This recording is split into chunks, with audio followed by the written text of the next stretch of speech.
One small step for man, one giant leap for mankind.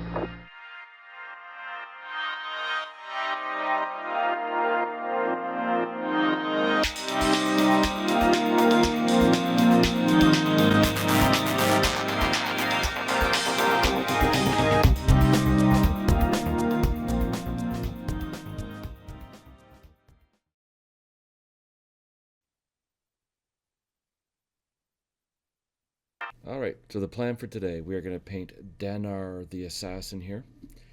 And I painted him a few years ago. I did a little bit of a conversion, gave him some hand axes and that kind of fun stuff.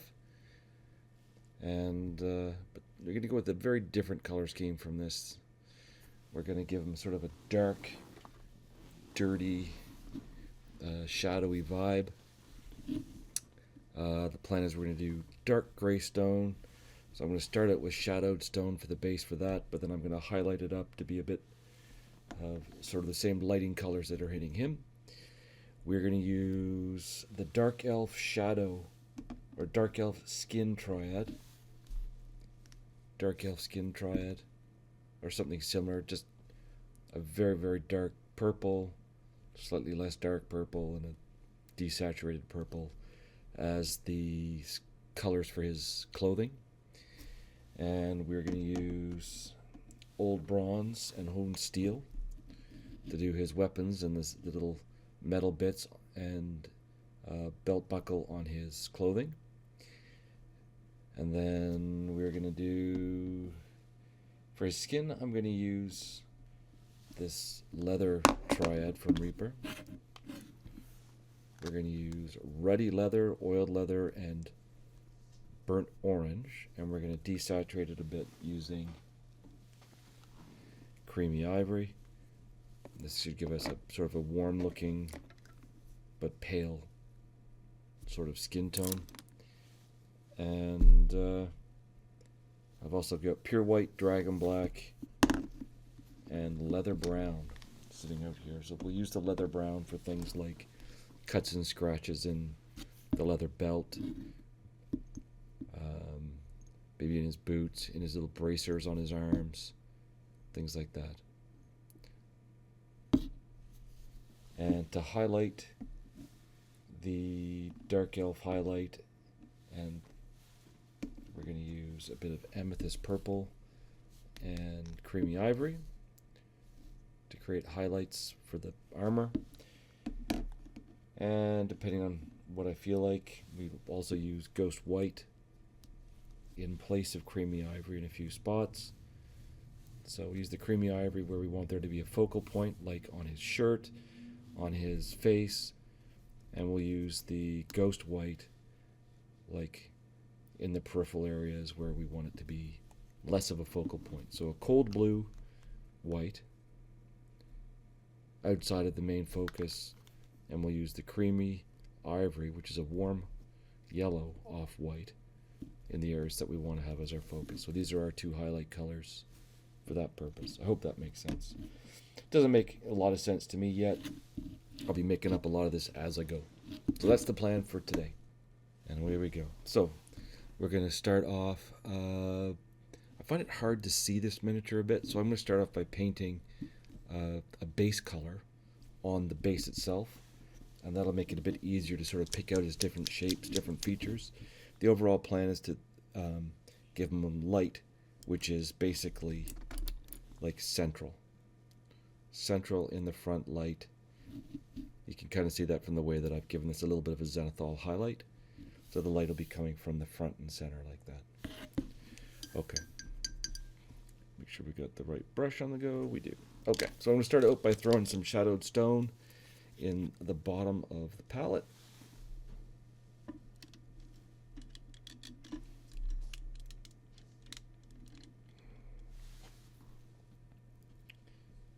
And this is going to be for the base. I don't know what you guys have got on your base, but I've got all this rocks and stuff. This is the pre-magnetized bases that Aaron Lovejoy put together. making good use of them. You've got a broccoli base. All right, doesn't matter. Just the idea is to get something on the base to make all these other dark colors that we're going to use a little bit easier to read as we go. So I'm just going to slap this shadowed stone color on the base, and we're going to go from there. Doesn't have to be anything special or perfect or anything like that, just enough to, you can see already the miniature is easier to see now with a little bit of color on the base. But the key is it should be, like, you don't want it to be black, but keep it a nice dark color still.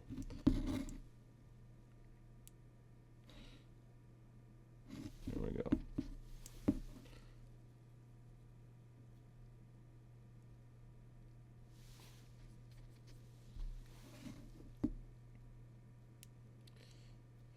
Yeah, so one of the things I like about painting bones, particularly the old-fashioned original bones, not so much that they're old-fashioned, they do feel kind of old now.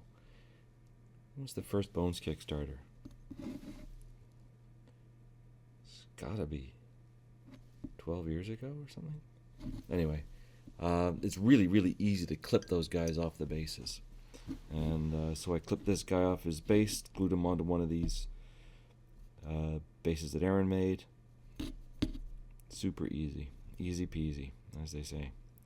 Alright, so I am going to start with my dark shadow color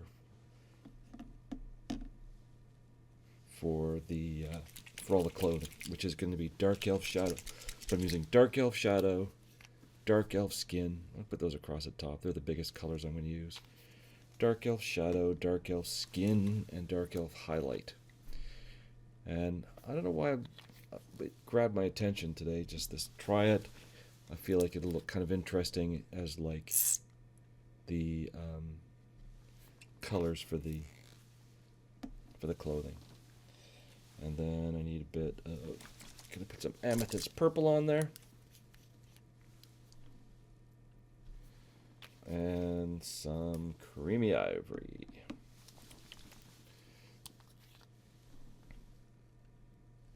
I think I need some pure white as well. Just a bit of pure white on there.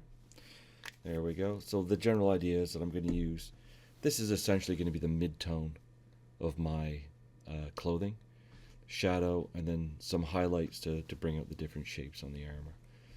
So I'm going to start by painting all of the armor this Dark Elf Shadow, Dark Elf Skin shadow color, which is a very, very dark purple.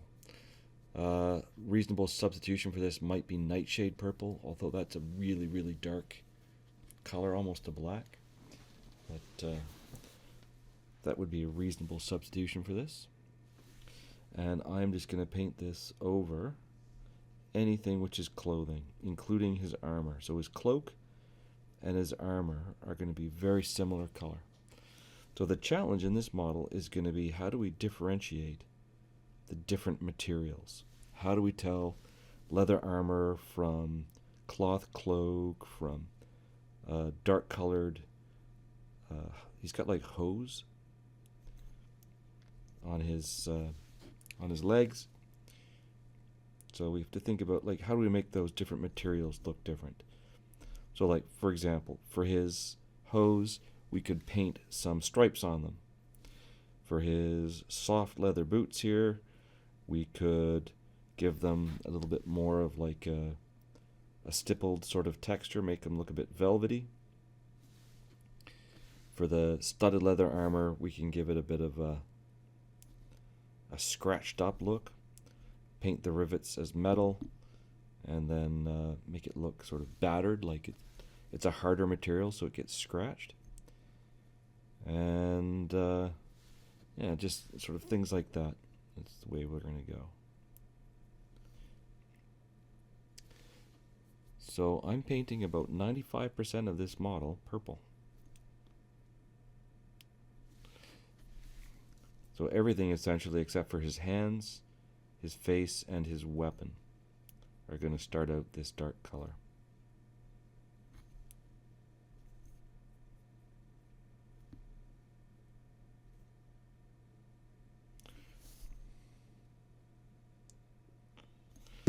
Now, at some point, I think we're going to need a splash of color, and I haven't really decided what I want to do yet. For some reason, I had this idea of using the like a bright magenta or pink color, but like maybe as like the lining of his cloak or something like that. But I really haven't made any decisions on that yet. For now, let's just get this base coat over everything.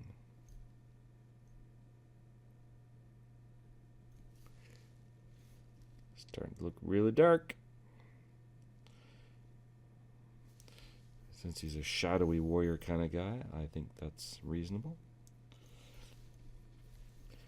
This is one of the older sculpts in Reaper's collection. I went and looked to see if I could find the metal one today, and I couldn't find it. I'm sure there is a metal version of this, though. It was sculpted by Dennis Mize, who sculpted some of the earliest stuff for Reaper.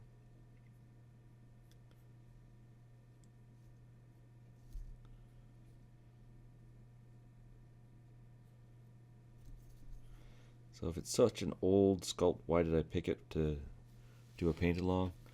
I picked it because Reaper gave it away free in the last year or so. It was one of the minis of the, like when you spend more than $40, you can pick a free mini. And this is one of the minis that they gave away. So that's why we picked it. So I wanted to give that a bit of time to dry.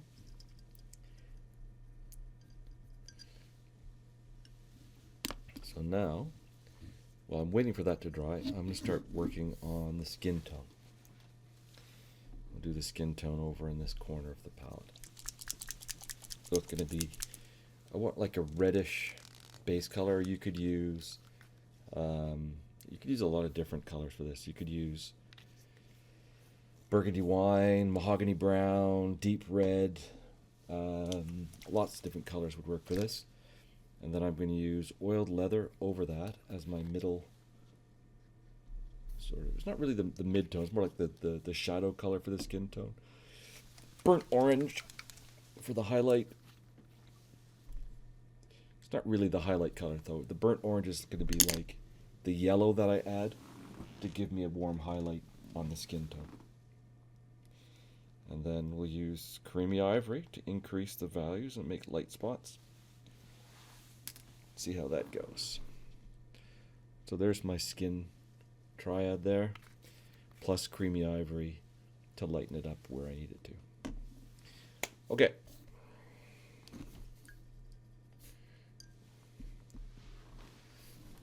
So the first thing I'm going to do is grab some ruddy brown or ruddy leather.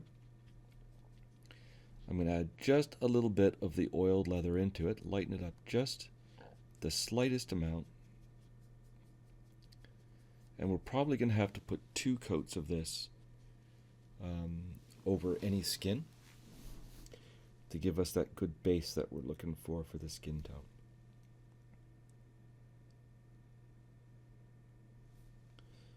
So I'm going to start with his right hand. His fingers are a little bit hard to see. They're very, very finely sculpted. So just to look for them and figure out where the skin of the fingers ends on the hilt. And just paint the skin this color, not his sleeve and not the hilt of the sword. 4 fingers, even on this bones model, the 4 fingers should be pretty easy to see separately. And we'll do his left hand the same way, where it's grabbing hold of that dagger.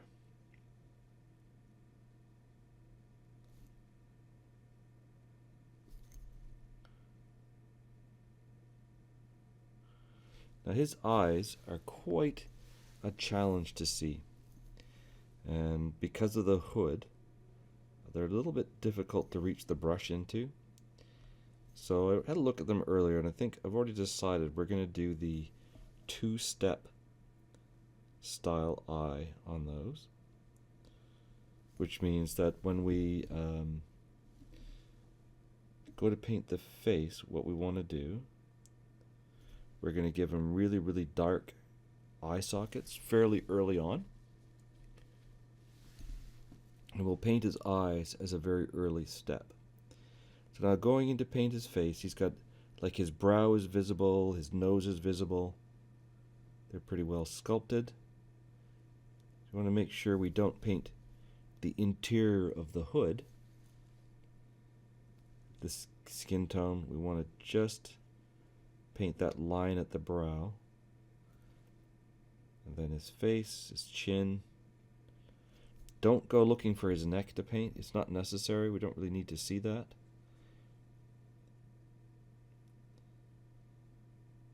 Like, we don't need it to stand out in the finished paint job, so don't worry about his neck. Main thing we want to do is get just the main elements of his face.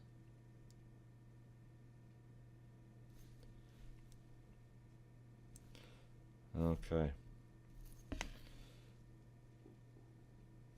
Oh, sorry, I drifted off on you. There we go.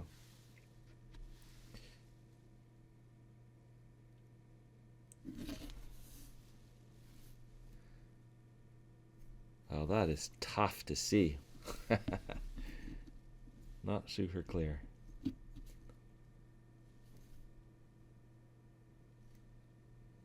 That's what we get. We get what we get until the contrast starts to go up on the paint job, and then the camera does a better job afterwards.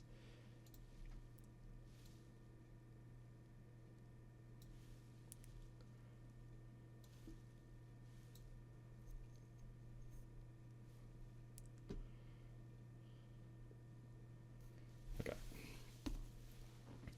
So now I'm going to grab some more of that shadow color, the dark elf skin shadow, and I'm going to use a nice sharp brush, and I'm going to paint that color into the eye sockets.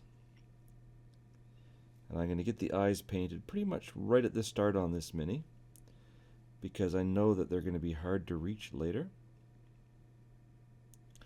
So we're going to do the difficult part now. Make our lives a little bit easier. So there we got his eye sockets painted this dark color.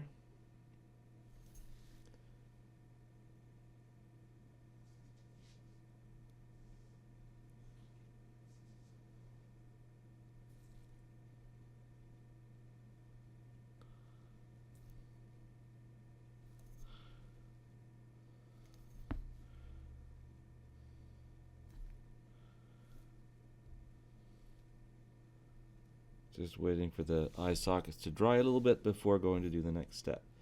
So I'm just touching up some of the dark elf skin shadow that I painted. And I'm waiting for that to dry.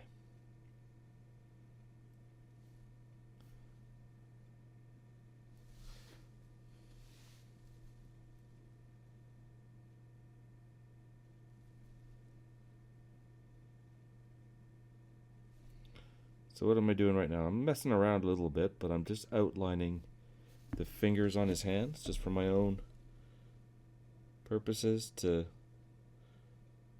make it easier for me to read the model. So just outline those fingers a little bit to remind myself where they start and stop. That'll probably get painted over as I go, but that's the way it goes. So he's got that index finger there. No, you're right on that, Belle the cat. The features on these figures are a little bit, it's what they call heroic scale. And so the faces and hands and all those things are a little bit bigger. It does make them a little bit easier to paint than a lot of them. Dennis Mize, of course, is pretty well known for very fine features, true scale features, as they call them. He sculpted a lot for Dark Sword as well. And as a result, A lot of the, I mean, this is pretty close to a true scale model. All right, so I think his defensive posture is aimed at somebody who's coming at him from this side. So we're going to have him looking in that direction. So if he's looking in that direction, it means that he is, the whites of the eyes will be visible on the opposite side. So I'm going to make a little mix of amethyst purple and creamy ivory. And this is going to be the color of the whites of his eyes. So quite a light color. And what you're going to want is your best, sharpest point brush. Because what we're going to do is put a little tiny dot of this color in the corner of his eye. Now, you can test that on your thumbnail, see if the paint is flowing okay, before reaching in and making that little tiny dot. Remember, the dot goes on the opposite side to the direction that he's looking. And it is a very, very little dot. And there it is. Just barely visible in there. Once I do the other eye, it should be a little bit more visible.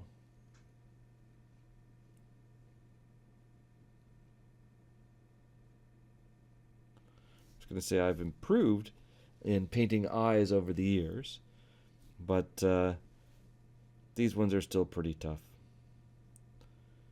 I can live with that. So I've got the whites of two eyes showing, looking more or less in the right direction. One of them ended up being a little bit too big of a dot, so I'll just go in and use that same brush with the dark elf shadow skin color on it to touch up the shape just a little. And then when I go back and I do paint the skin tones on the face, that's going to make that look. I'll bring the skin tone up onto the lower eyelid that's sculpted, and then those eyes are gonna stand out much more once all that's been painted. So now I'm gonna move back to my skin tones. We're gonna do all the skin tone now. I'm gonna do back to the what is this color called? Oiled leather. And we're going to do this on his cheeks. We're going to get his upper lip highlighted. Now, what I don't want to do is fill in all the shadows with the first layer. We want to keep things like the shadow immediately below his eyes, which would be like his lower eyelash. But we do want to hit all the main features, because now the hood edge is going to make a natural shadow across the face. And I don't mean a shadow in the sense of like in the setting where we're placing our model there's a shadow. What I mean is that the overhang creates a real shadow and makes it more difficult to see the face. So on a face like this, on a model like this, we want to make sure that we're going to paint all the features lighter than we normally would. So we're going to paint the face a bit lighter than the hands, and that's so that they'll stand out well against that background, with that natural real shadow hanging over the face. So we need more contrast in the face for it to show up than we normally would. This is just straight oiled leather. Just straight oiled leather. And then we're going to do, so that's the first coat on his face. And now we'll go and do the palms of his hands. So we'll start on his right hand. So the palm of his right hand, connect that to the thumb. And then we're going to do the fingers.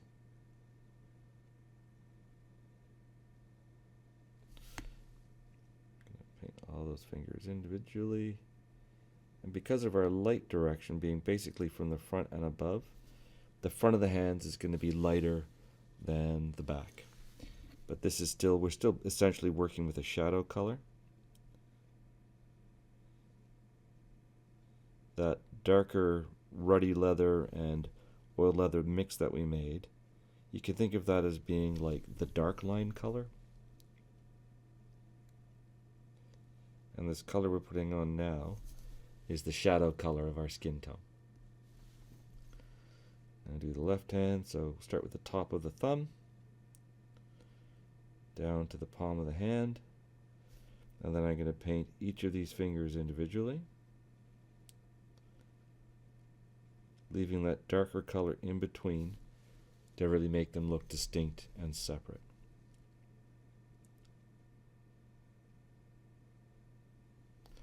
Now I kind of like this oiled leather color and this triad for skin tones.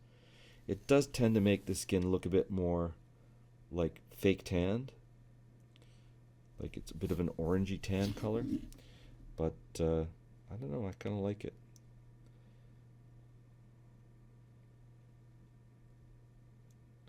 It could be much paler by the time we're done though, because I have a feeling that this guy doesn't spend a lot of time hanging out in the sunlight.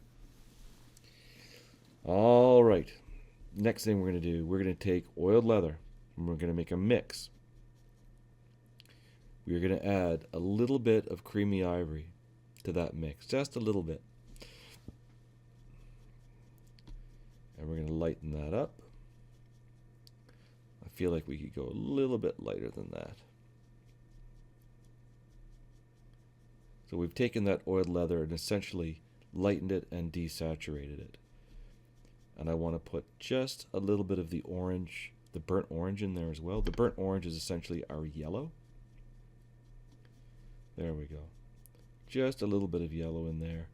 And this is really our mid-tone of our skin tone now.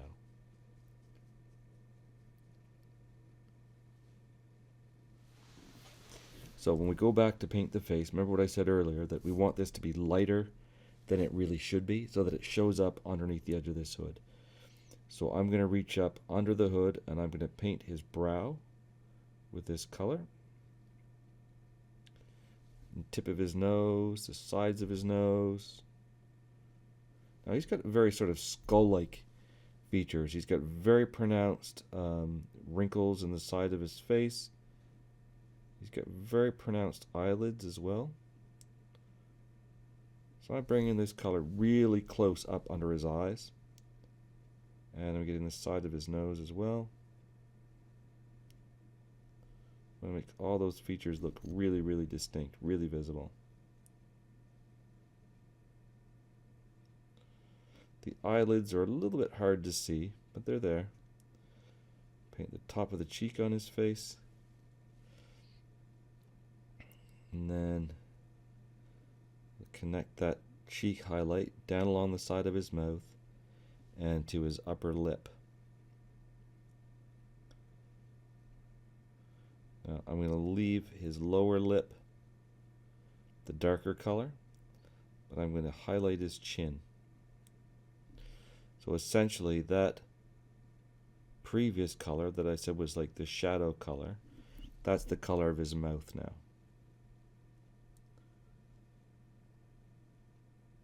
So we're not going to highlight his mouth again. He's going to redo the upper cheeks again. A nice strong skin tone. And now we do the same thing on the hands. And remember, this is the mid-tone. So this should be quite a large highlight, but don't completely cover over the previous color. Our light is front and center. So try to leave a little bit of that orangey brown color around the outside of each of these shapes.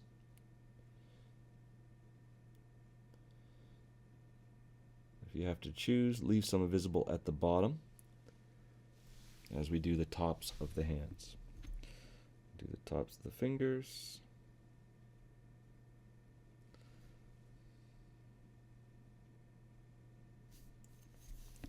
And the back of the hand.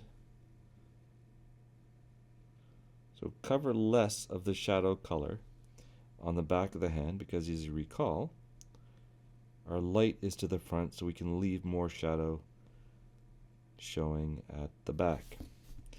And this is just our mid-tone color, right? So we're going to cover this with considerably lighter color in a moment here. All right, so for the other hand, same thing, top of the thumb, little bit down onto that round shape of the thumb, but don't completely cover it. Top of each finger, but try to leave the bottom of each finger more orangey than pale. Okay, the knuckles need to be a little bit highlighted. This zone under the dagger here, this is on the shadow side, so we don't need to do that again. And then the back of the hand, just the fingers close to the top, the back of the knuckles. Really interesting. Quite often those features are not visible on Bones minis, but these, I don't know what yours is like, but my mini is, all those little details of the hand sculpting are really, really visible.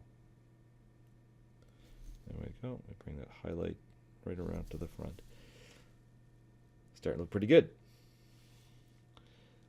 But we are going to go 2 steps lighter yet. So I'm going to grab creamy ivory, a big dollop of it, and add that into the side of my mix. So I need a pretty good jump up from the previous color with the creamy ivory. There we go. And we're going to go 1 step lighter than this again. So for this step, we're not going to do this. Actually, we are going to do a little bit of this on the brow, just kind of in the center by his eyes, tip of his nose, a little bit on the side of his nostril, the upper part of his cheeks, and a little bit on the upper lip, and the top of the left side of his face. But don't highlight the lower lip, and you can put a little bit of this color in the middle of his chin to make his chin stand out. If you're feeling saucy, you can try to get those muscles in the corner of his mouth and do a little extra highlight on the Cupid's bow and on the tip of his nose. Make that face stand out really well. I don't know if you're getting the effect that I'm getting, but I can see his eyes quite clearly now. The eyelids are quite clear. And now we're going to do that color on the palms of his hands, top of the thumb. I made that highlight a little too big. Top of the knuckles.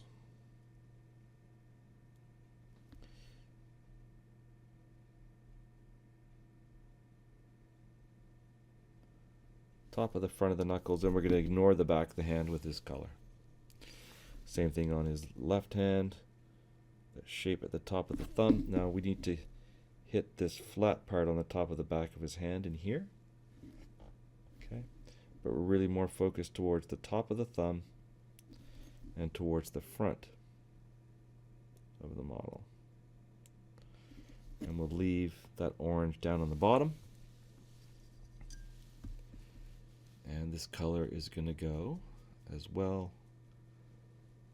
on the top of the top and front part of the fingers. Oh, I missed the tip of his thumb. There we go.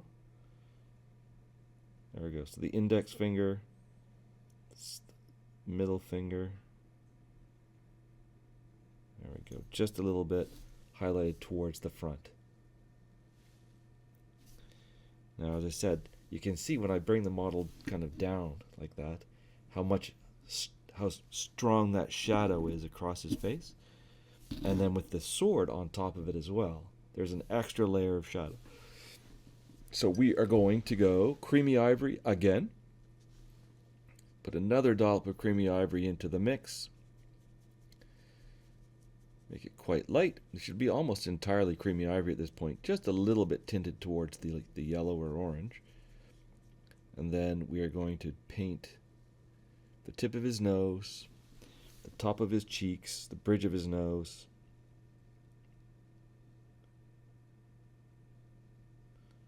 To make sure these features are visible under the shadow of his hood.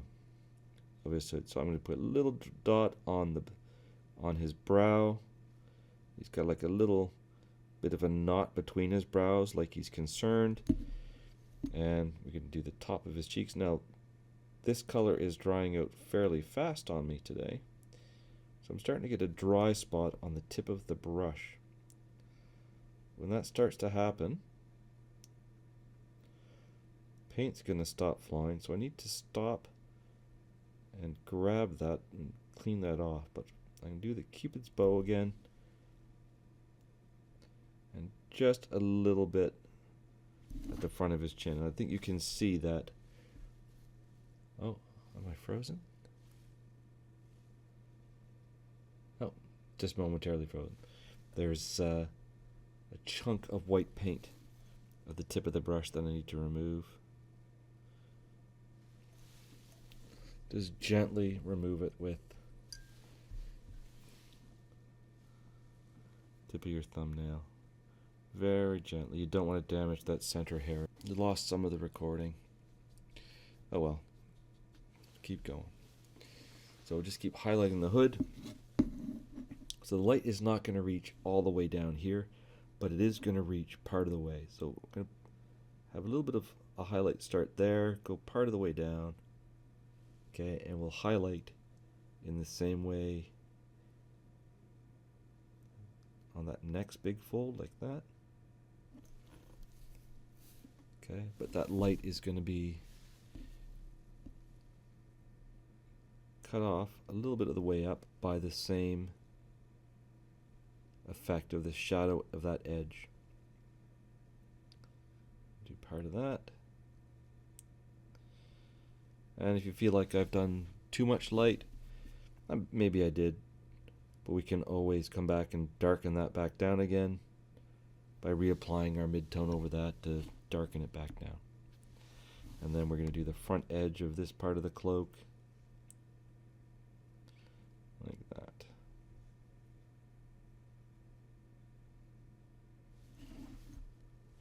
Okay. And bearing in mind that this inside piece we're going to make green.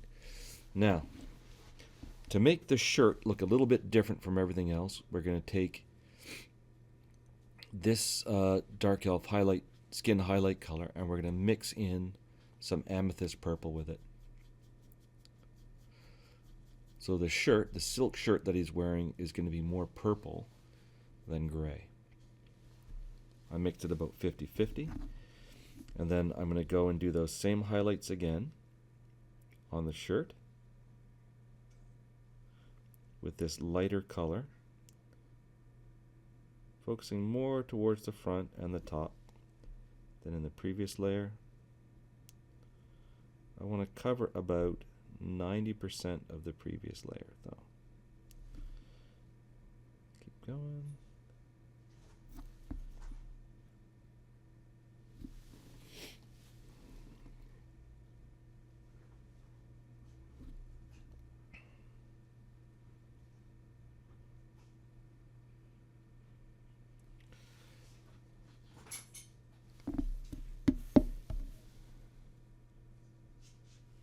To totally change the angle to be able to see the top. So yeah, so this is a mixture of amethyst purple. Yeah, mine has the same issue. There's a big mold line there, and where the mold line is, the armor is hard to separate out from the shirt. But it is a different color, or it is a different shape. So, and then we'll do the other part of the shirt the same way. So let's keep going with highlighting this shirt with purple. I just need to zoom the camera out a bit. Like, I just keep hitting the camera with the paintbrush. That's a little bit frustrating.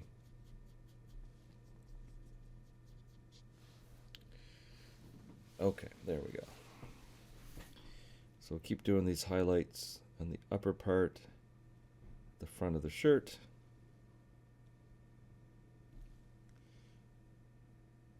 Somebody was just commenting, it's a bit difficult to separate the different elements of the shirt from the armor, and that's just kind of the nature of the beast with this particular figure. Keep going with that. We'll do a little bit of highlighting at the top of the back as well. We're going to go quite a bit lighter with this shirt, make it look like it's a bit more of a lighter colored cloth.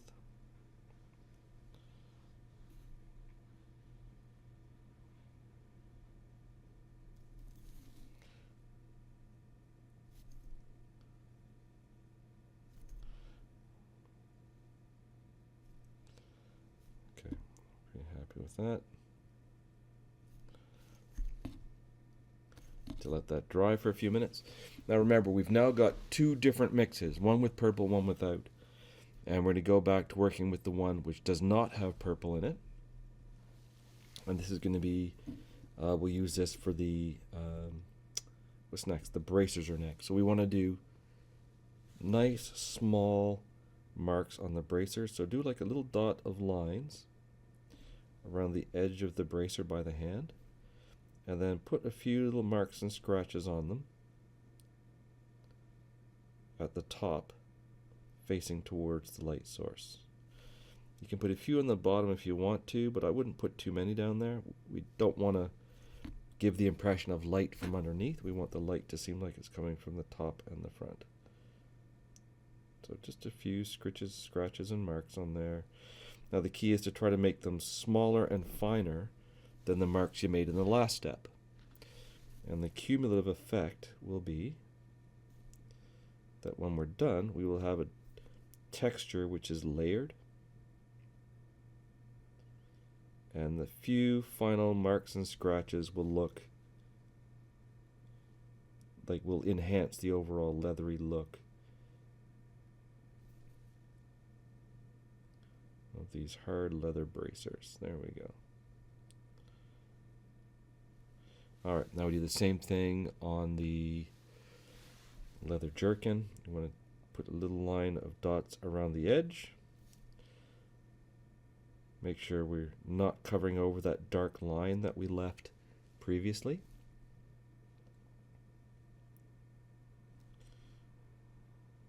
And you don't want to connect these dots to the... So we're doing lines, not dots. You don't want to connect these to the directly to the cloak or to the little laces. We want to make sure we're keeping each material distinct. These lines should be finer than the lines we did in the previous step. Lots of little texture lines. Okay, and there's a bit of this on the back as well, up there on the shoulder. That's good enough. Now there's a tendency to just keep working and working and working, but you do need to occasionally clean out your brush. If the belly of the brush starts to dry out, the paint won't flow as nicely. So just occasionally clean out the brush, reload, re-put the point on your brush, and then keep going. So now I'm going to start doing the area of armor underneath that sort of like collar piece. And same thing, I'm going to do all these little lines and marks and scritches and wiggles and squiggles, but I'm keeping them focused towards the center and front of the armor. You can do a few along the sides, a few little marks here and there along the sides, but for the most part, try to keep them really focused towards the front. Trying to build up a light the center and front of the model here, right? There we go. And we'll do the same thing down here on the little skirty bit. A little line to outline it.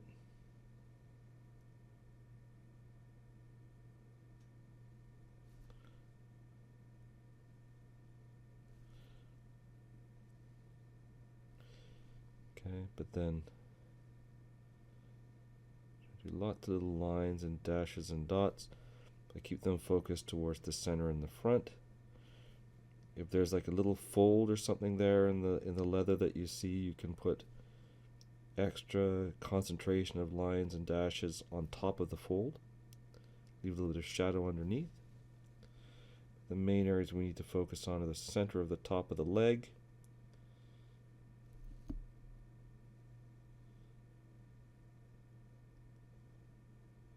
and the center of the body facing the light. I know, starting to come together. Alright, now we've got these hose that he's wearing. I think the hose should get the same purple that the shirt got. So we're going to do a nice highlight with that purple gray, focusing top of the knee, center of the leg, and our brush stroke should go upwards to bring the paint up to the top of the leg. Just again, be careful not to paint over that nice clean dark line that we left at the bottom of the edge of the armor earlier. Same thing with the other leg. We want this light concentrated at the center of his thigh.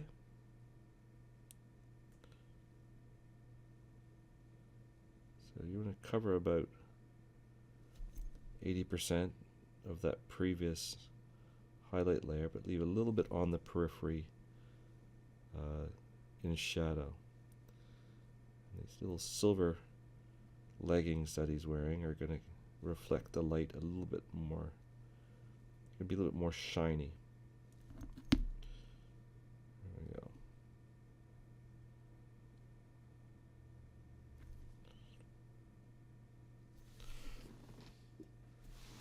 And then we'll go back to using our straight dark elf highlight. And now remember, you want these dots to be finer than the ones from the previous layer. And we want to do little dots along the front edge of the shapes. And along the little hem there. And then lots of little dots, but make them smaller than in the previous step if you can. Just try to make little random spots, but concentrate them more towards the center and the front.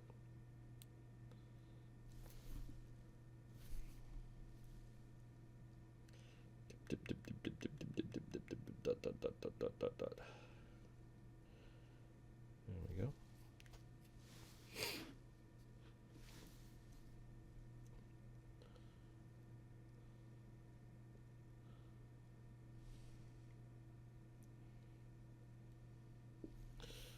I feel like this guy might be wearing sealskin boots, is kind of what they're starting to look like to me. Furry sealskin boots. Maybe he's got boots of the north or boots of the trackless. There's used to be in earlier editions of D&D boots that boots of many tracks, I think, or boots of varied tracks or something they were called. So you could walk and leave tracks of any animal that you picked. So that was a good way to be like a scout. You could go and scout and that kind of thing, and nobody would be able to look at your tracks and know who you were. Boots of many tracks, I think they were called. One of those D&D items that were meant for rangers and druids and folks like that, or rogues.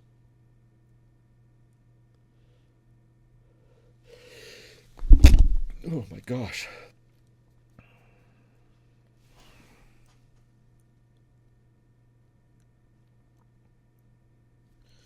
Well, it's suddenly very quiet here in the studio. My dog was here until about 2 minutes ago.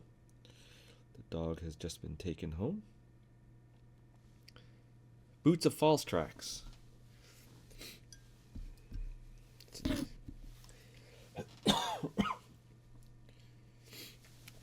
No, I don't think that's what they were called. I think it was like many tracks or varied tracks or something like that. I'm trying to remember.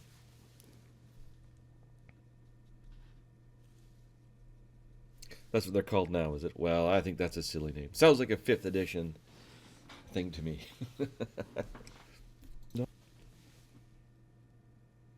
Boots of varied tracks. Right on. Thank you, Heather. But I'm sure it's one of those things that changes with the different editions, right?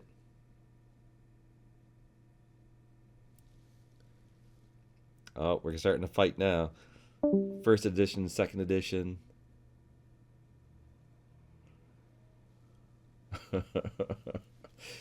Oops. Did somebody get mad and leave?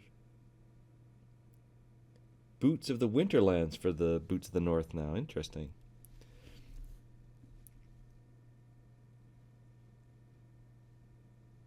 Yeah, a lot of my memories of what things are called in D&D go back to first edition, right? Yeah. Dedicated worker there delivering packages on Sunday afternoon.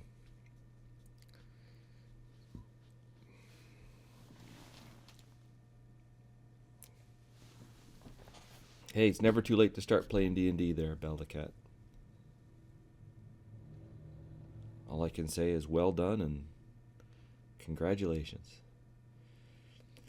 Started playing with chainmail, or he remembers chainmail? Did he actually have the books and actually play chainmail? He had chainmail, but did he ever play chainmail? That's a different story, right? We actually started playing with the first to third level booklets that were the derivative, not chainmail, but they came after chainmail. Yeah, Heather, I got to check his street cred. We got to be double sure about the street cred there. You don't understand the textures. That's okay. Um, the general idea with the texture is that by having different textures, different objects are going to stand out differently. Let me grab a thing.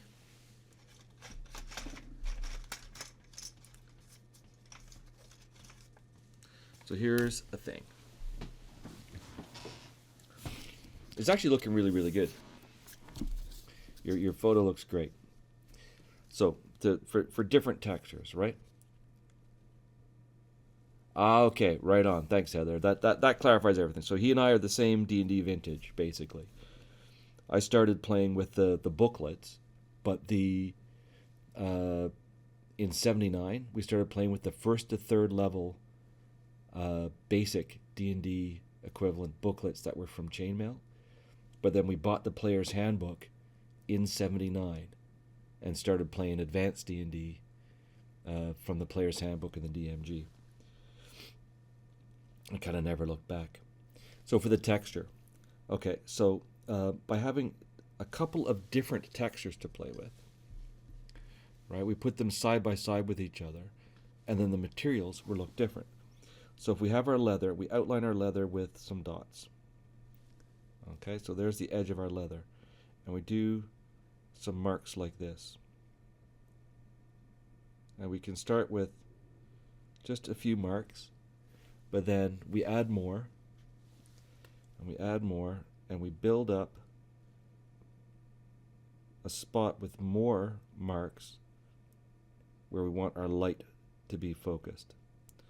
So if I want the light to have a highlight there, I just keep adding more and more of the same texture marks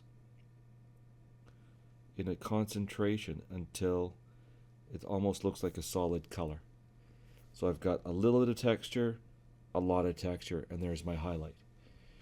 The next space, maybe like the leggings, I give it a smooth texture. So I just paint it with like a normal smooth highlight. So this would be like the leggings. Nice smooth highlight. And then the next space over, the boots, we want to have a different texture again. So we make it with dots. Okay, so we just make a whole bunch of dots. So it's a different texture, and it will look different on the finished model. But we still need to have that highlight space. This is going to get the same highlight a couple of times to make it nice and smooth. So we do the dots again and again and again and again, but we build up more dots in the center. And eventually we end up with enough of a concentration of dots it almost looks like a solid color. So we've got a dot texture, which is going to make it look like something soft and fuzzy. And on the finished model, these three will read differently, and your eye will pick them out differently. So we're creating, we have a low color contrast, we're going to have a low value contrast, but we're going to have a high texture contrast in the separate parts of the models. And these dark lines you can see in between the different shapes, that's what I'm talking about, leaving the texture not covering the dark line connecting different shapes together. And that's how that's how the textures are supposed to work. Okay, that's the general idea anyway that we're trying to get by having the different dots versus lines on versus smooth. Now, the next thing we need to do, we got to go. Yeah, that's totally fine. So the question that was just asked was just saying that brush strokes are slower, so it's going to end up with gaps trying to keep up with me, and that's totally fair. I do tend to paint pretty quickly. Okay, so now we've got, did I do all the bracers? Yes, I think. Oh, no, I left out one bracer. I left out this bracer up here. So we need to do this dark elf skin highlight color on the bracer as well, which is leather. So we're going to do a bunch of little squiggly lines on it to make it look kind of battered and scratched and cut. And that's going to be our bracer highlight. Or maybe I did do that, and I just don't remember. I don't know. It's done now. So the next thing we're going to do, we did the belt. So now on the belt, we're going to make an even lighter mixture. Let's add a bit of that orange color into it. So this is now a mixture of dark elf shadow, ruddy brown, or ruddy leather, and oiled leather. And this is the first highlight color on our leather belt and our leather pouches. So where do we use this color? We're going to go and we're going to put some little dots of this around the edge of the flap on the leather pouch, but not covering over the dark line at the bottom. So the leather pouch stands out and the flap stands out. So we're just putting squiggly lines on there. Doesn't have to be perfect. And then for the belt itself, we want to put a row of dots at the top edge of the belt, all the way along, not in the belt buckle. Skip the belt buckle, then keep going all the way along.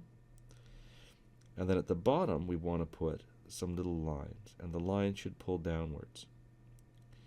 And they should be all different directions, mostly up and down, but we want to concentrate those more towards the front and center of the belt, in the same way that we were doing with the other texture on the legs, on the armor, to create that highlight closer to the front and center of the body.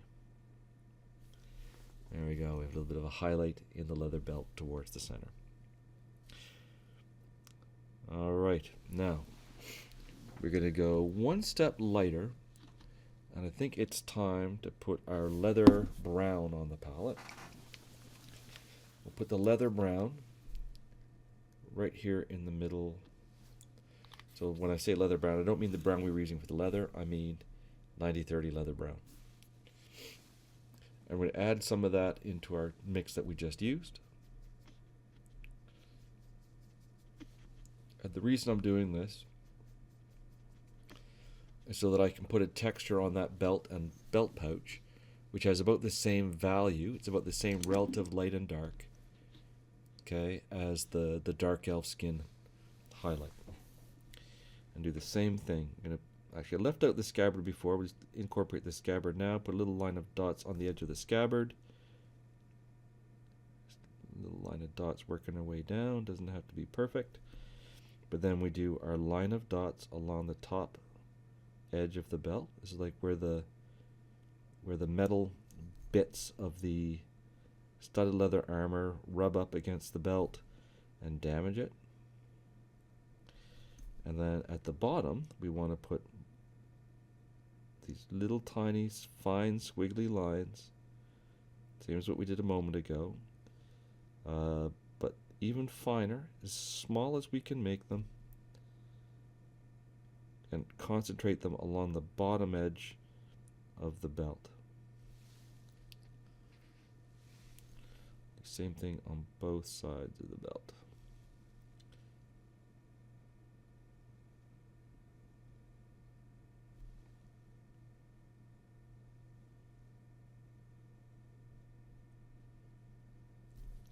and more of them towards the front and center. There we go. And same thing on the belt pouch again. Dots and dashes where the edge of the little flap is, along the edges and in the corners. Anywhere that this leather belt pouch is likely to get scratched up, we can put a little scratch mark. There we go. Now,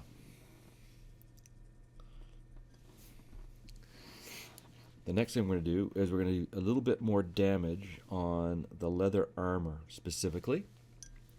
So we're going to take this leather brown and we're going to make a mix of leather brown and dark elf highlight. We're mixing dark elf highlight and leather brown together. Now that's going to be slightly darker than leather brown. So I'm going to add a little bit of creamy ivory to lighten it up again. Just a little bit. So the idea now is that this is going to be scratches and damage to our dark elf skin colored leather armor. So this color is going to go. So we've got that outline pattern that we did earlier. Sorry, of the leather collar there.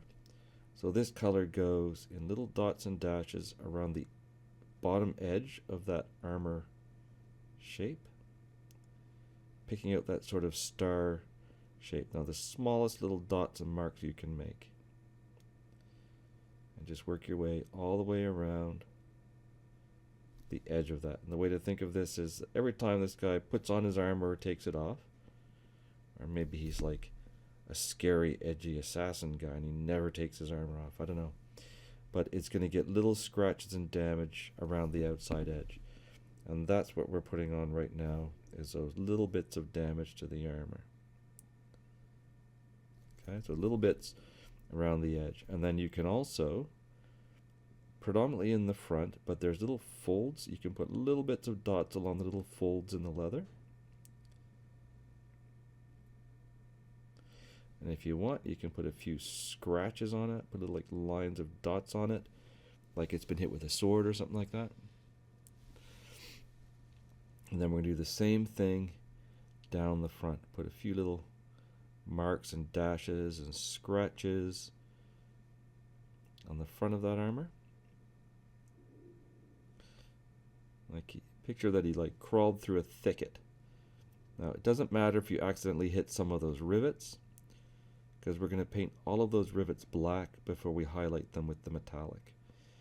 And that's going to put all of this marking that we're doing into the background again. On the lower part of his armor, same thing as the little collar piece. You put a little row of dots along the edge, sort of edge highlight the overall shape with dots first. Work your way around.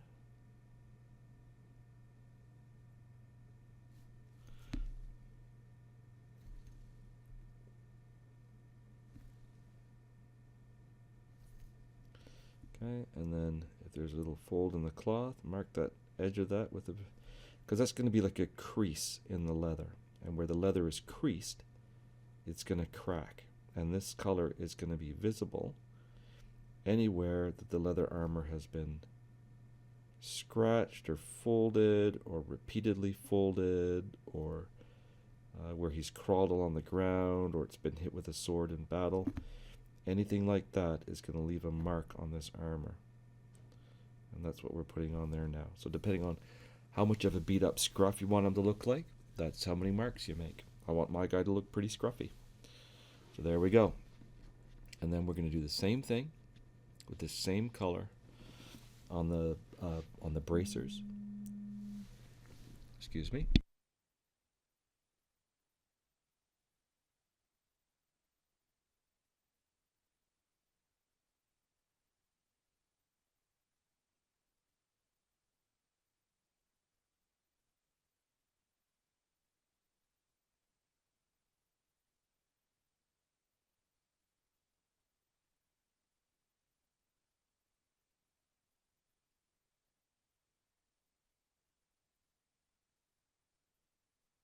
going. So on the boots we want to do little tiny dots, but not really any scratches, just dots down the front of those little cuffs and along the top edge of the boot cuff. And we want this to look soft, and things that are like soft and fuzzy tend not to show scratches quite in the same way as like hard boiled leather would. So we're just doing little dots. Okay, and we'll do that down the front of the boots as well. You don't have to do a lot of these, just as much as you feel comfortable with. We don't really need to make thousands of dots, but what dots we do make at this stage should be concentrated really close to the front and be as tiny and soft as you can make them.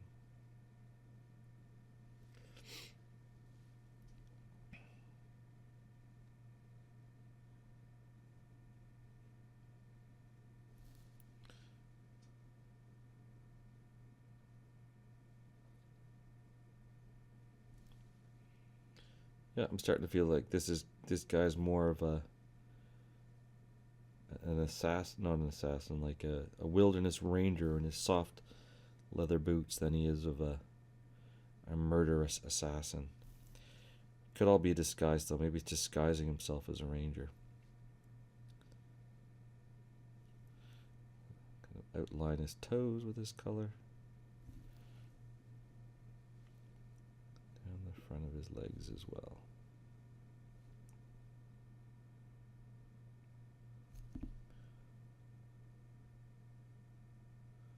This sort of texturing can be kind of hard on your brushes, but just make sure you keep them nice and clean and rinse them out regularly. Watch out for that buildup on the tips and they'll be alright. Okay, so I feel like I want one more layer of highlight in the purple on the cloak. So let's take the creamy ivory and put a bit of creamy ivory into the dark elf highlight. And this is going to be a highlight for just for the cloak. So I'm going to do this at the front edge of the cloak. And I don't want lines of dots. I want this to be a fairly smooth highlight. Now I may have made this a bit too light. That'll be alright. But I do want this focused right at the front and center of the cloak. And this is to keep the focus on his face. Make sure his face is nice and visible. And this color, of course, also gets used on the strings around his neck.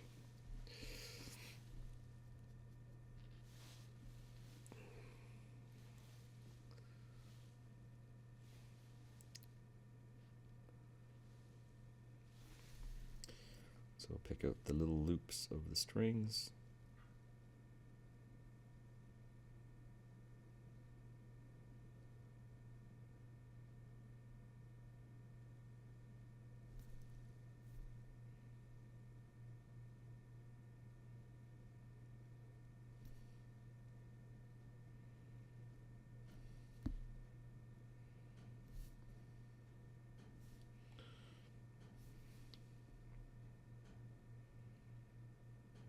Going to highlight a little bit of the cloak where it shows going over his left shoulder. There's a little bit of it that shows flopped over his right shoulder, just a little bit. And then the other spot that I really need to be sure to pick out is going to be this little part here, okay, which is getting the light directly. So we want to give that a little bit of an edge highlight. So we highlight along that edge, and then on his hood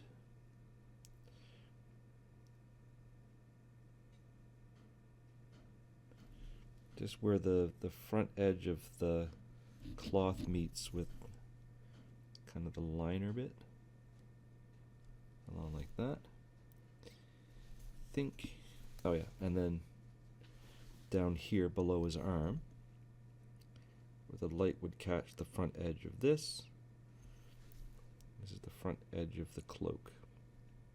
And our green space is going to be under there. Okay. Now things are going to get a little bit complicated, but we're going to start highlighting the shirt and the leggings. So for the shirt and the leggings, we already had a mix of dark elf skin highlight and the purple. So I'm going to add more amethyst purple, and I'm going to add some creamy ivory. Now, so the creamy ivory has yellow in it. That's going to neutralize the purple quite a bit. But I'm going to end up with a paler gray purple color. You can see that that is lighter than that. You can put the amethyst purple next to this color. So this color will make a nice highlight on his nice silk shirt. And we want to keep these highlights as quite high up on his arms, knowing that our light source is coming from the front. But we need to make sure that these, because the cloth is a little bit more reflective, we need to kind of connect these highlights at the top all the way down the length of his arm. So we have a bunch of parallel highlights on the cloth. And then we connect into those with the highlights on the folds. Like that. And if you want, you can put a few little edge highlights lower down. But the key thing is, we highlight the top of the folds, so the side of the fold facing the light. Not that's closer to the light, but the flat piece that faces the light gets the highlight. And we connect them along the top of his arm. We do the same thing on the other arm in the same position, because they're reflecting the same light source.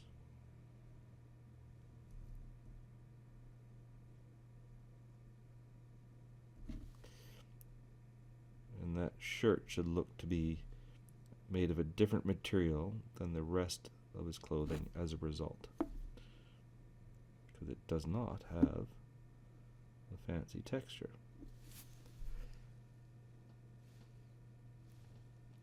And we're going to do a highlight in the center of this thigh. Now remember, we want to watch out for that dark line that we've been carefully leaving. A nice round highlight, top of the knee, and connecting up into his thigh, like that.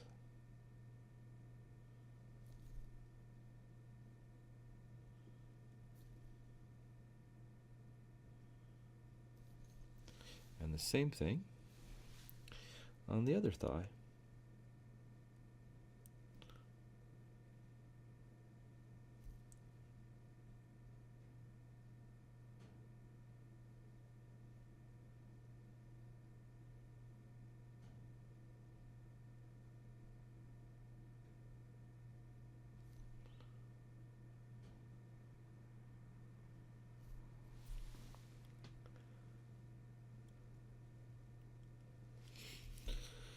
Okay,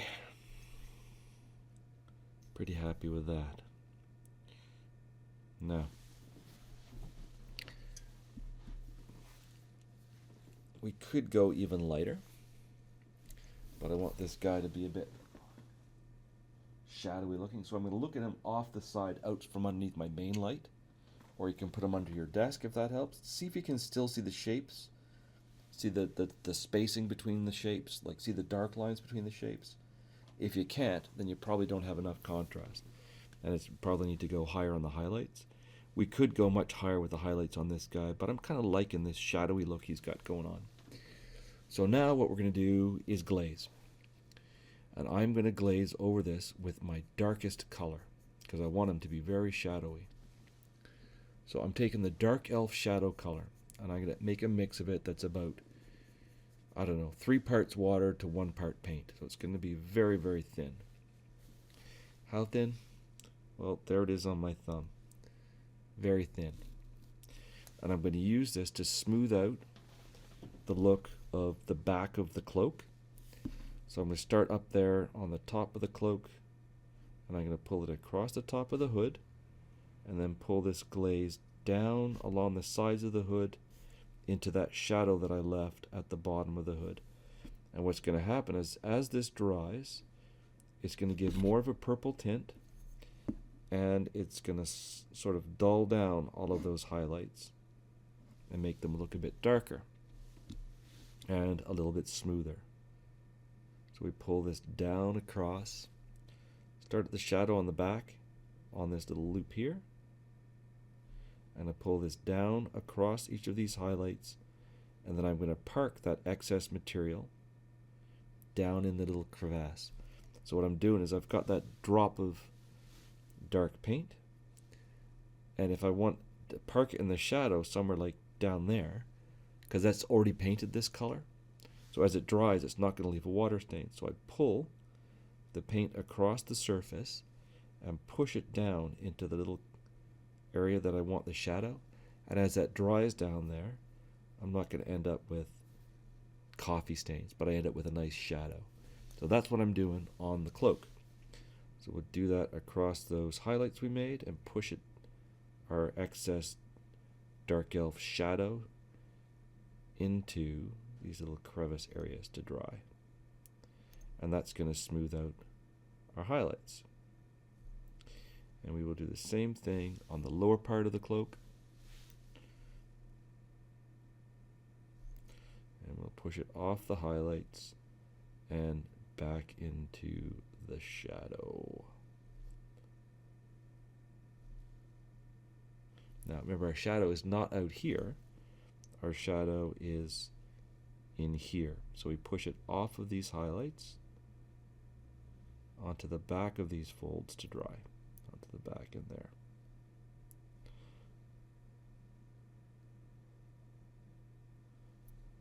There we go. And if you do it and you feel like it didn't shade it enough, you can do it a couple more times till you're happy. But just be cautious, because this is a very dark paint and you could end up making the whole hood look much darker than you intended by doing this.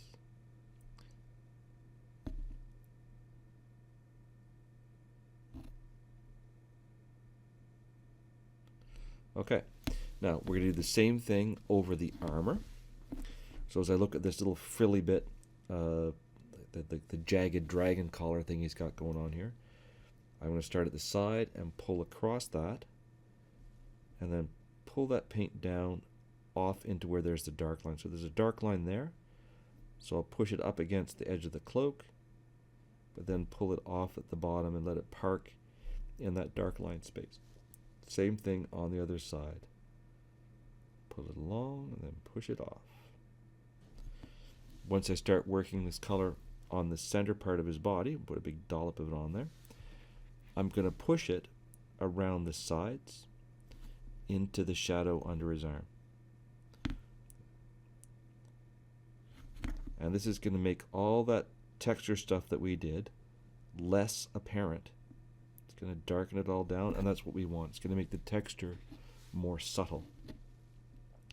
Do the same thing across the front of his armor. Start at the front of the leg, push it across, and then park the excess off to the side under his cloak. It's a bit like a blending glaze. We're not going to do this on the leggings. I like the look of the leggings in the shirt. I like him looking nice and bright, but we will do this on his boots as well. You can also do this with the airbrush. You can load in one of the dark colors into the airbrush, like it would be the dark elf shadow color or that dark elf midtone, and you could airbrush this color in to smooth out everything, and the texture will still show through that airbrushed layer, much as it's going to show through this glaze. Alright, there we go. Now we need to, bracers. Can't forget to do the bracers the same way.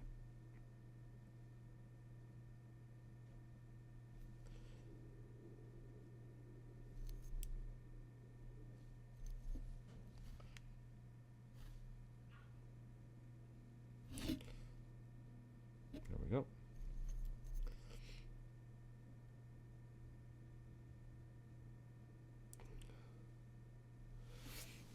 Looking pretty sketchy, this guy. I like it. Now, we need to do something similar on his belt, but with the belt, we're going to do it with the ruddy leather color, not with the dark elf shadow color. To thin that down quite a bit. And in this case, what we want to do is we want to push that darker red color up to the top of the leather belt. So here's our leather belt. Okay. So as we push this on there, we want to push it up to the upper part of the belt and leave the lower part of the belt lighter. And as that dries, it's going to look more like leather as a result. These leather belts tend to become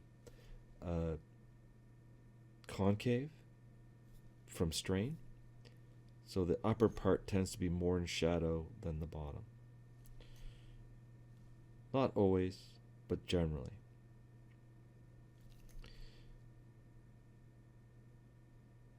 So that little bit of texture is now somewhat hidden behind that thin layer of red.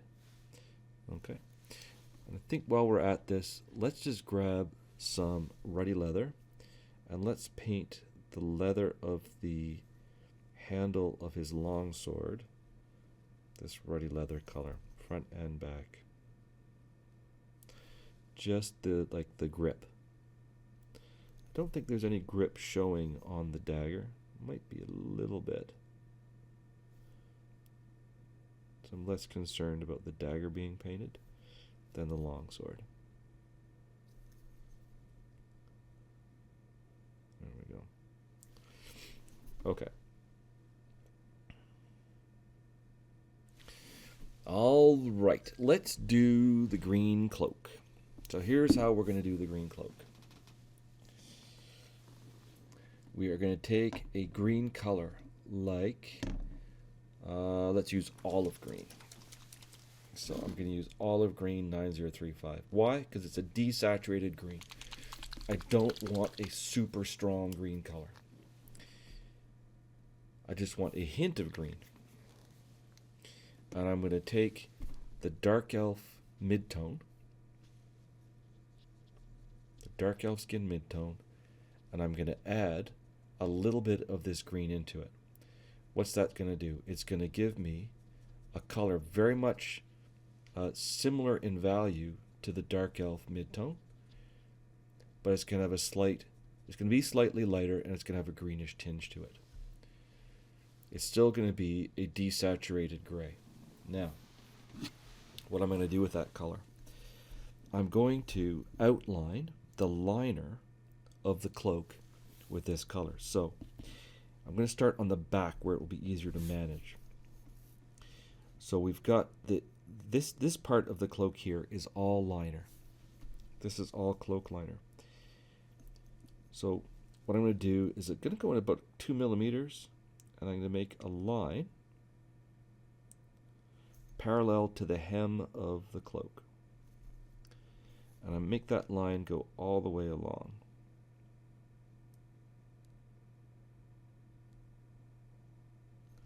So essentially that's where the cloth of the cloak, the outside cloth, is folded over, and then this lining is stitched inside the fold. So this line has to go along the inside of the back of that fold.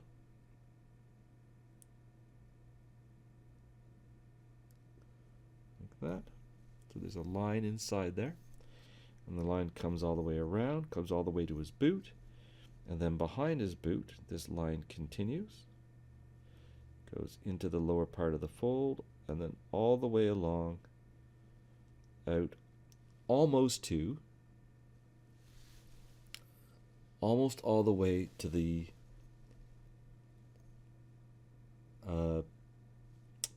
we want to leave a line about 2 millimeters inside the edge of the cloak, and I'll explain that color again just in a second. So there's the line, okay, and then we're going to come down and connect that line across to this other line that we made. So that is the this is our map of our liner. That's the outside dimensions of the liner. Everything inside that is going to be green liner. So how did I get this color? I mixed a little bit of olive green with the dark elf skin mid-tone. So that's the, like, of my dark elf skin triad, right? I grabbed the middle color and I added a little bit of this green to it, because the value of this green is somewhere similar to this highlight color.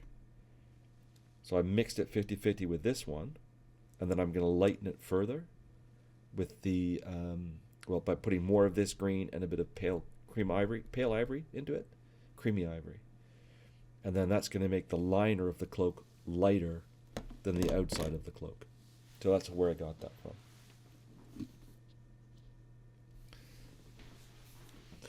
Then I'm going to paint that inside part of the cloak with this color.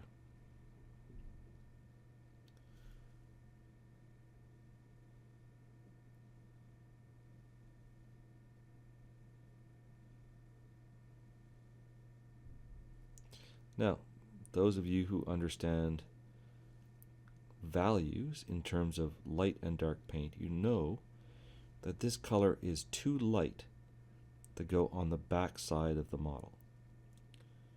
And that's fine, because we're going to use a darker glaze to blend this after it's been put on, in the same way that we just glazed the cloak with the dark elf skin shadow color. We're going to use that same color to darken this on the back of the model at the end. So there's the inside of our cloak. Just realize that this color is almost identical to ghoul skin. If you have ghoul skin lying around, this color is almost exactly the same as the ghoul skin from the Undead Skins triad. Keep painting the inside of the cloak in there.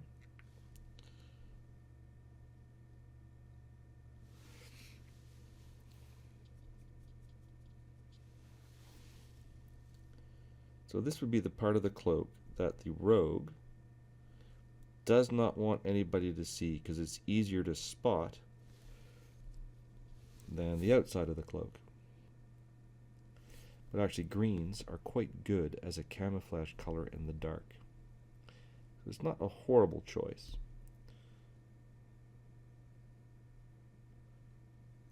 But the green would be more difficult to see, like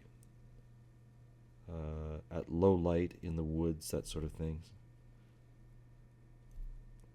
So if he needed to hide in the park, he could flip his cloak around quickly and escape from wherever he just assassinated somebody and hide in the park, flipping his cloak inside out.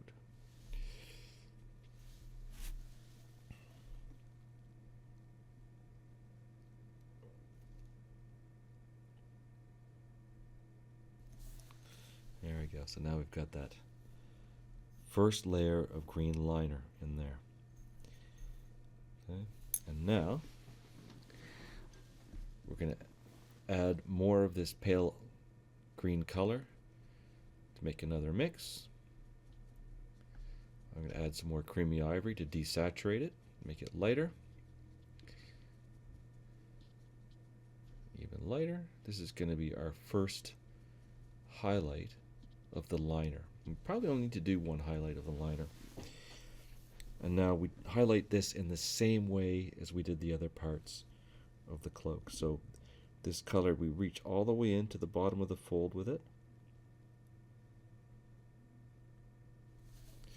And we only paint the half of the fold which faces the light.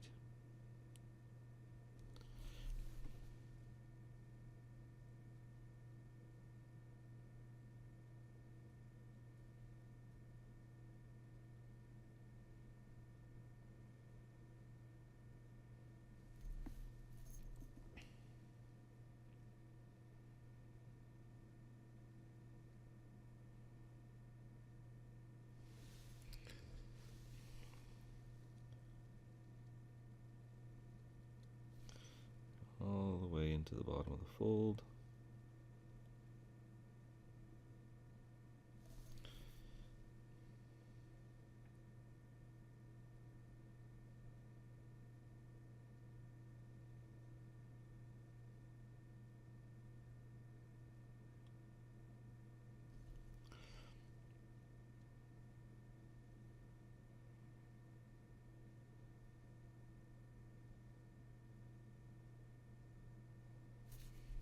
There we go. Do we need to do this on the back? Not really, because the only a little bit of the cloak shows pointing towards the light, so we'll line it up with the other highlights on the back.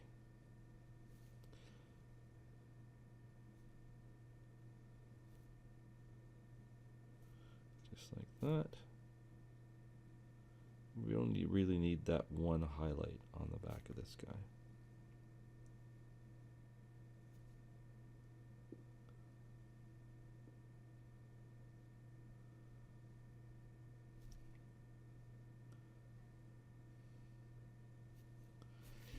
Okay, and that's going to darken as it dries. Now, if you wanted to do a fancy pattern on the inside of this cloak, now would be the time to do that. You would do your freehand pattern, your little, maybe you want to do like a carpet bag pattern, or maybe he's like taking the lining from a carpet to do this, I don't know. But this would be when you do your freehand, so that the freehand gets pushed into the fabric when we do our glazing. So I'm just going to do like a little stitched line, which sort of shows where the liner was sewed in. So just put some little dash lines along the bottom like that. There's little dash lines. Do the same thing on the other side.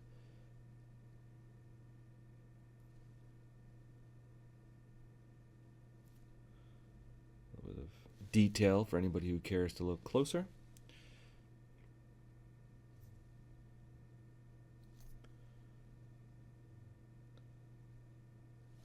And if I wanted, I could put like a little, I don't know, like his family emblem. Maybe this guy's like, what's that gang called? The Harpers. Harpers? Yeah, Harpers in the Forgotten Realms, right? So maybe he's very proud of his status as a Harper assassin. So we could put a little Harper logo on the inside of his cloak. Do a little swirly thing like that.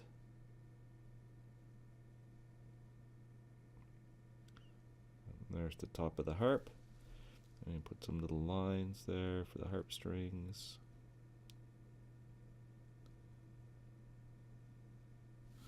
A little harp in there. Okay. And I don't know. We could do other things, but let's just leave it at that for now.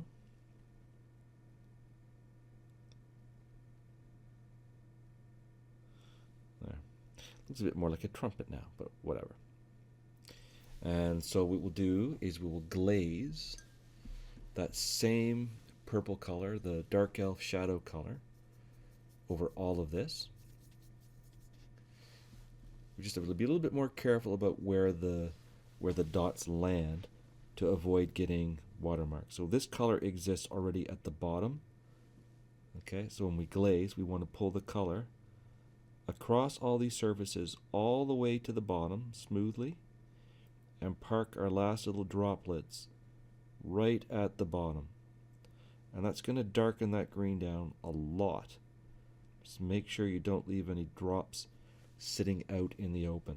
And you'll be a little bit shocking when you first put it on there, but let it dry, see what it looks like, and you can always go back and do a second layer if you want to make it darker.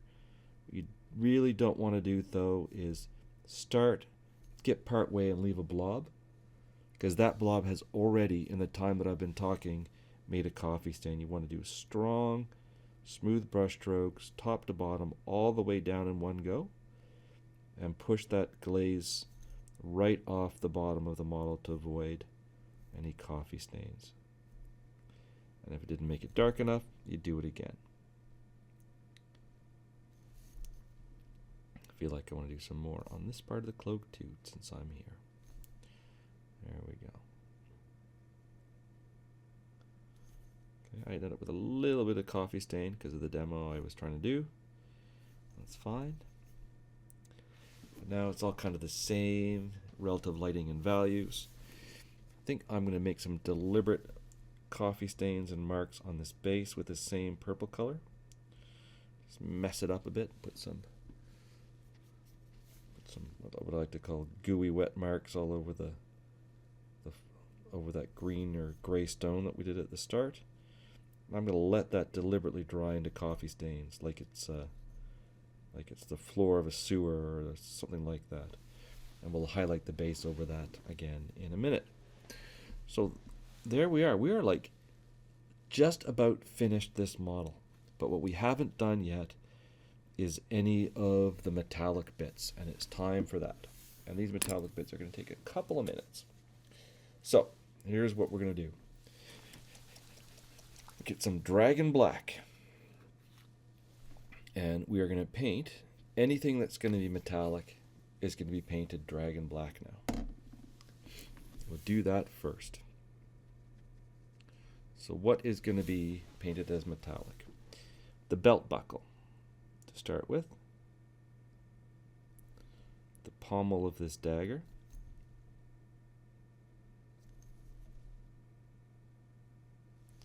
the hilt of the dagger and the blade of the dagger will be painted metallic. Why am I starting with black? Because the metallics need a good foundation under them. If you just paint them directly over white or gray or, you know, sort of the wrong colors, they're very transparent and those colors will show through. So if you just paint metallic straight over white, they almost never look good. They need the reflection. They need the light to sort of be, I guess, absorbed maybe behind them for them to look properly shiny. So for gold, for example, you could put a dark brown, a warm brown down. It makes a good foundation. For silver, very dark blue or black. Bronze, you could do a very dark green. Lots of different options out there, but the key is we start with a dark color. So I'm starting with black. Now, quite often the metallics themselves are also too light. So one approach to take is you mix the metallic, say 3 parts black, 1 part metallic, and use that to make your first layer with the metallic. And what that'll do for you is it will, first of all, it'll make the metallic paint matte, but you'll get the tint of the color of the metallic. And then you do your next layer with a little bit less black, a little bit more metallic, and you layer up, just the same as highlighting, to create the contrast between the matte part of the metal, where it's not reflecting light, and the shiny, specular, bright highlights, where the shiny metal is reflecting light. Now, the not so much fun, difficult part, we're going to paint all of these rivets black. Just put a black dot over each rivet. Now you want to be careful, because of all that texture work you already did, you don't want to ruin all that by just covering it with big black blobs. So you want to use a pretty nice sharp brush for this.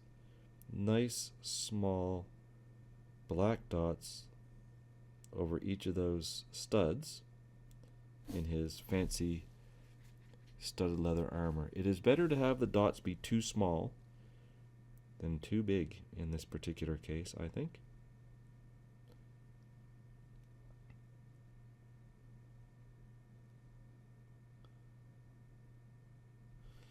And this black is the shadow side of these rivets. And we're going to highlight them with a natural sparkle of the light that shines from the true metallic paints that we're going to use. So think of this as being painting the shadow side of each of these rivets. So if you're going to make a mistake, it's better to err on the side of painting a black dot on the bottom of the rivet then making a great big black blob on the top side of the rivet. What we don't want to have to do is come back and do a whole lot more washes and things later, or to clean up our leather armor if we can avoid it. So just take your time, go a little bit slow, and paint in those rivets black. Now my plan is to use Reaper Old Bronze and then do a little bit of a shinier highlight with honed steel over that. And that's going to make this metal look quite dull. Another approach would be to use a color like, say, Vallejo Brassy Brass or Balthazar Gold from Games Workshop. Some of those dark bronze colored or brass colored metallics will work really well for this. And you're going to have a nice dark color under them, and then we'll have a little bit of shiny steel on top. This is the plan. Anyway, we'll see how that looks. Maybe we'll do that, and we won't like it after we do it. We'll see. Alright, there's all my rivets done. Somehow lost my black line there. We'll fix that. Okay. Yeah, pretty happy with that. Now, while that black is drying, I'm going to do one round of highlighting on my stone. So I'm going to throw some amethyst purple and, oh, I don't know, a bit of orange into my stony gray color. This was the shadowed stone. And I'm just going to dab on some little irregular splotches and shapes onto the base. If you've still got the broccoli base on this thing, you could just sort of dry brush this color over the broccoli base. But the aim is to create sort of a spotlight of light on the base in the front and center, which mirrors where our light source is coming from in front of and above him. Just a few little regular marks. Now I'm going to throw some creamy ivory into that, as always. A little bit more orange maybe. Make it gross gray color, which is slightly lighter. And now, just like when we're doing the textures, we're going to make some smaller shapes. Smaller dots along the edges of things. Scratches and marks, like there's been some people walking through and scuffing things. I want to break up these shapes a little bit, make them less regular, because the emphasis is not really on the floor, it's on our guy. And he's quite dark colored, so we don't really want to have the base be too bright and distract people from our hard charging assassin here. Assassin slash ranger slash whatever he is. Harper, I think we decided he was. So just chips and marks and dashes and stuff on the stones. But more marks in the front and center to reflect that that's where the light is shining. Bit more in the front there.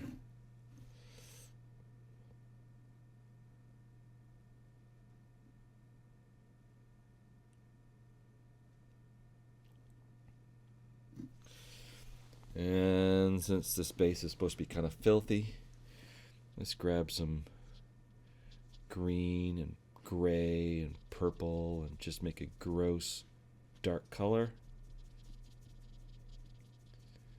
Doesn't really matter what color it is, but I want it to be darker than what I just put on there. And I'm going to go back and break that up even more with another color. That's too light. Let's darken that up again.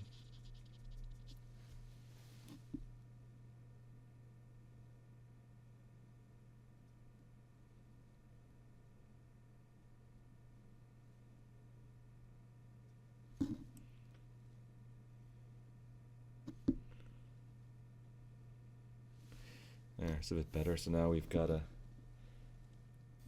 guy standing on his base, looking very stealthy and shadowy. And we're ready to give him his old bronze metal weapons and armor. I think I'm just going to put a little bit of a highlight with some leather, oiled leather on that sword handle. Give it a little bit of a highlight, a little bit of a shape. Nothing too serious there. So why am I bothering to do that? Because I don't want to go back to using my nice brush after putting all the metallics on my palette. I'm going to end up getting this metal paint all through my water jar and my paper towel and all through my palette, so I don't want to go back to using my nice brushes again. So I'm done with regular paint. Going forward, everything is going to be metallic now.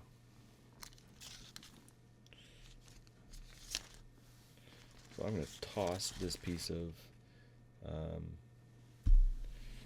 parchment. I'm going to chuck it in this, so I avoid temptation by having the paint still be there. Throw a new piece of parchment, super expensive parchment from the dollar store, into the palette. Let that get sort of soaked in. And now I got to figure out what metallics I'm going to use. And I've got, these are my two, old bronze and honed steel. That's what I'm going to use. So I'm going to give them a good shake. Recording it. So I'm starting the bronze again. You can use this super fine brush to do this, but not my nice synthetic. I'm using a cheap synthetic, or nice sable brush. I'm using a cheap synthetic.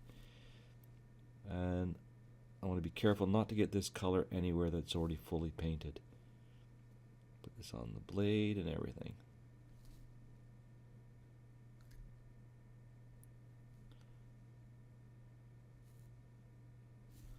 But again, I'm not going to completely cover the lines separating different surfaces.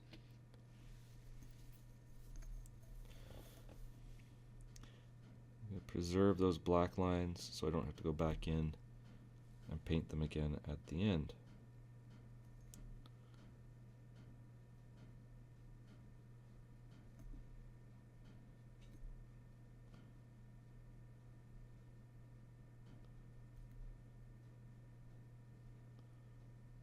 Oh, I really like this old bronze color. It's such a dark, interesting metallic color. Now, we'll do the other sword. Hilt, pommel, and we'll do the blade as well. And maybe this rogue has put some sort of dark paint on the hilt or on the blade or something to dull it so it's not so shiny. It doesn't reflect the light quite so much, so that it makes it harder for the city guards to catch him when he's doing his various assassinations and things.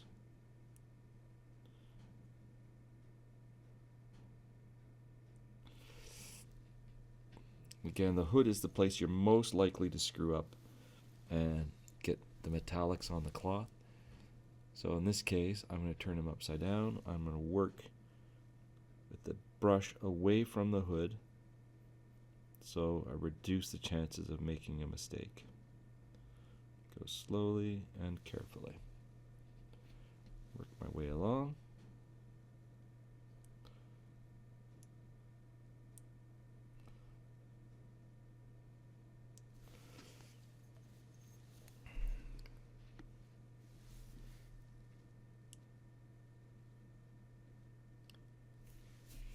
I wonder if I've tried to use this paint in a video before and said that I hated it. Sometimes whether I like a paint is really mood dependent. And sometimes, like today, this paint, I don't know why it grabbed my attention, but it was in the beginner painters pile. We've got a big bucket of paints which are dedicated for beginner paint classes because they tend to put the wrong lids back on paints and that kind of thing. So usually, if there's a paint that somebody's already messed up or there's a problem with, I chuck it in the beginner paints. Or if I don't like it. but I don't know why. It just grabbed my attention, and it seems to be doing exactly what I want it to do today. So now, what I've done is the easy bits. I did all the blades and stuff. Now I'm going to go back and do each individual rivet, the little dot of color. Excuse me. I want to be slow and careful so they don't end up accidentally putting a big blob of paint somewhere they don't want it. So any of these rivets I already painted black is going to get a little daub of this bronze color. And I do my best to make it a light little daub, but this is not working the way I expected. It's not really, the paint's not really flowing off the brush.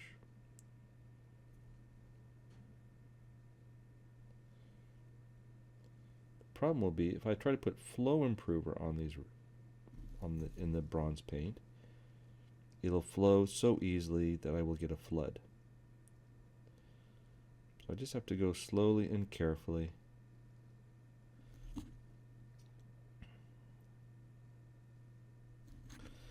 And I'm starting to feel like I might not highlight these rivets with silver. I might just do them bronze and then leave it and call it done. Yeah, see, I just made a big blotch of paint. Now normally I would just say grab another brush, clean it up. The problem is if you flood this to clean off the metallic mistake, those metallic flakes will go everywhere. So once you've made that mistake, the only way to clean it up is to come back and paint over it to fix it, which I do not intend to do. So there's now going to be a metallic spot on that armor forever. You can see where I made the mistake, right in there. Nice big blob of metallic paint. Oh well, too bad. So there we go.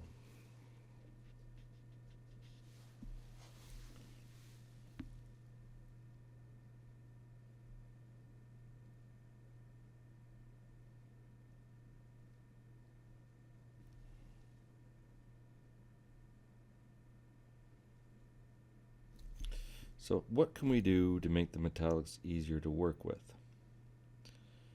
One thing we can do is we take a nicer metallic paint and mix it into the metallic paint that we're struggling with. So this paint doesn't flow the best. So we could take another paint, like say an airbrush metallic, mix it in so that that thinner paint enhances the flow of this metallic. The challenge you run into is if you start adding water to metallics, they very quickly fall apart and stop functioning as paints. They turn quite gooey and horrible. And you know what? I'm going to live with it like that. I'm just gonna stop adding any more rivets and call that rivet. It's riveting. It's done. But now we're going to still do the weapon blade. So I'm going to grab that honed steel, chuck some of that on there,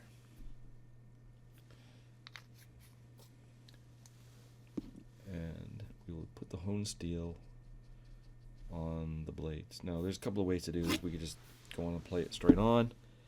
We could mix this with black. We can mix it partly with the bronze, but I think for today I'm just going to put this on the edge of the blade that faces towards the light.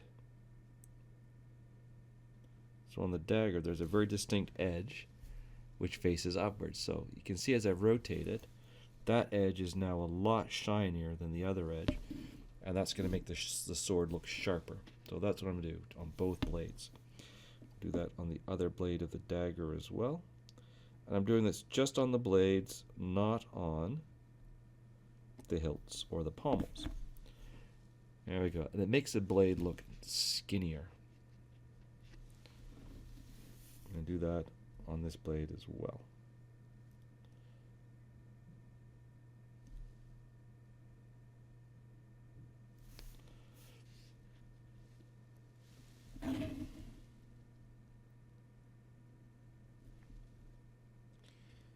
if I wanted to get really fancy, I could come back and use an even lighter metallic to just do like the sharpest edge of the sword. Do the point of the sword, give it a little bit of a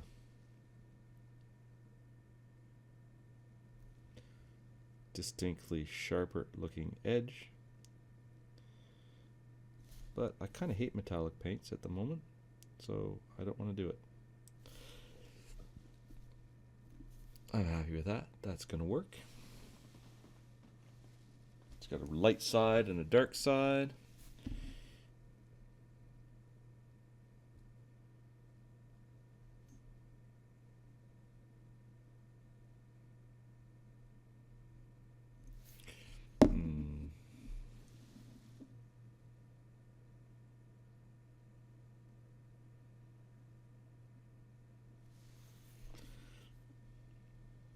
Yep, we're calling that done.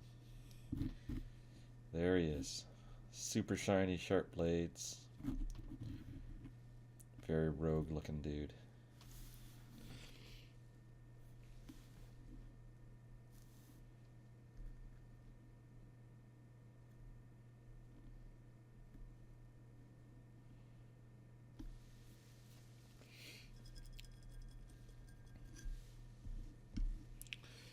Alright, so that will be it for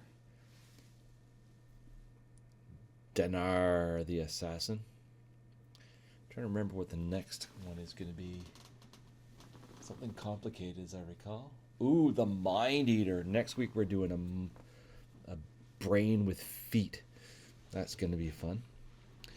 And then after that, it should be Jaina Frostwind the Barbarian. And I think we're going to end off with... Oh no, the week after that is Aaron the Conjurer. It's a big OSL project. And Jaina Frostwind will be the final one before Christmas. 3 more to go before we break for the holiday. Which I'll just remind you means that if you have something you want to suggest that we do, let me know. And I'm going to plan... Ooh, I've got a Reaper order going in tomorrow. So I planned for my Reaper order for December to order in a new wave of miniatures. And if there's anything you'd like to see us paint, please let me know. There's definitely going to be more monsters. There's definitely going to be a couple more terrain pieces. We're trying to do some different styles of painting, different textures. So again, if there's something you want to see, let me know. All right. Thanks to everybody who participates. I very much appreciate it.